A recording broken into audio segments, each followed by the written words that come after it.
নমস্কার বন্ধুরা, আমার ইউটিউব চ্যানেলে সবাইকে স্বাগতম। তো আমি আজকে একটা রেসিপি দেখাবো তোমাদের। শিঙি মাছ আর আলু দিয়ে একটা পাতলা ঝোল। পুরো রেসিপিটা তোমরা দেখতে থাকো। আলু কেটে নিয়েছি, আর এইদিকে একটা পেঁয়াজ, মিডিয়াম সাইজের একটা পেঁয়াজ আর টমেটো। এখানে আদা রসুন যাবে না। কিভাবে রান্না করি পুরো রেসিপিটা দেখলেই বুঝতে পারবে। আর এইদিকে শিঙি মাছ কেটে নিয়েছি, দেখতে থাকো। এখানে হলুদ, লবণ দিয়ে মাছটা মেখে নেব।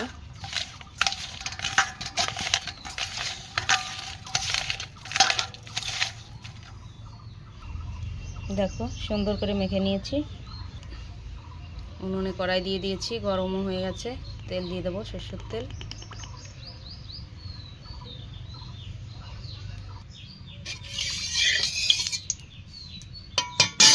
এবার মাছ দিয়ে দেবো।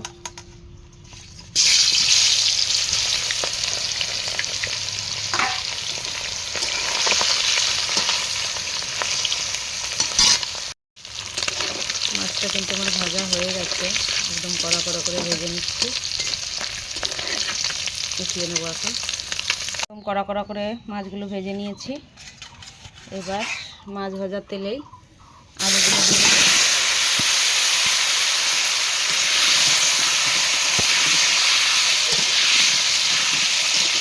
আলুটা ভালো করে ভেজে নেব। এবার দিয়ে দেবো লবণ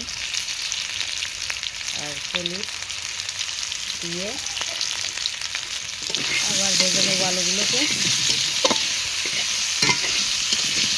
একটু ভাজা ভাজা করে টমেটো দিয়ে দেবো। এবার টমেটোগুলো দিয়ে দেবো।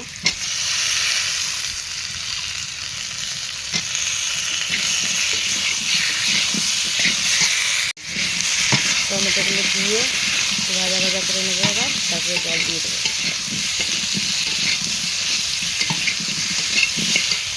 ভাজা আমার কমপ্লিট, এবার জল দিয়ে দেবো।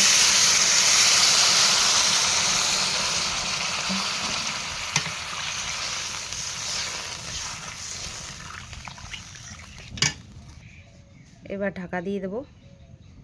ঝোল কিন্তু আমার ফুটে গেছে, এখন মাছগুলো দিয়ে দেবো।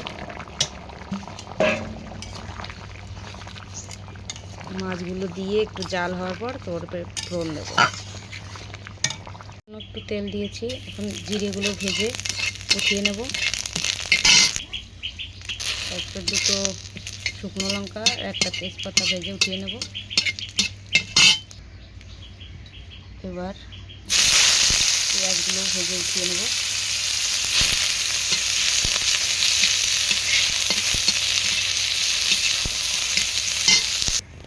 পেঁয়াজগুলো ভেজে উঠিয়ে নিয়েছি। এবার তেজপাতা, শুকনো লঙ্কা, জিরে ফোড়ন দিয়ে এখন সোমবারা দিয়ে দেবো। ফোড়ন দিয়ে দিয়েছি, তেজপাতা, শুকনো লঙ্কা, জিরে দিয়ে সাথে একটু কাঁচা লঙ্কা দিয়েছি আদা থেঁচা করে। এবার যেগুলো ভেজে উঠিয়েছি সেগুলো বেটে দেবো। দেখো ভাজা মশলাটা বেটে নিয়েছি। এখন মাছের ঝোলে দিয়ে, মানে শিঙি মাছ আর আলু মাছের ঝোলে দিয়ে নামিয়ে নেব।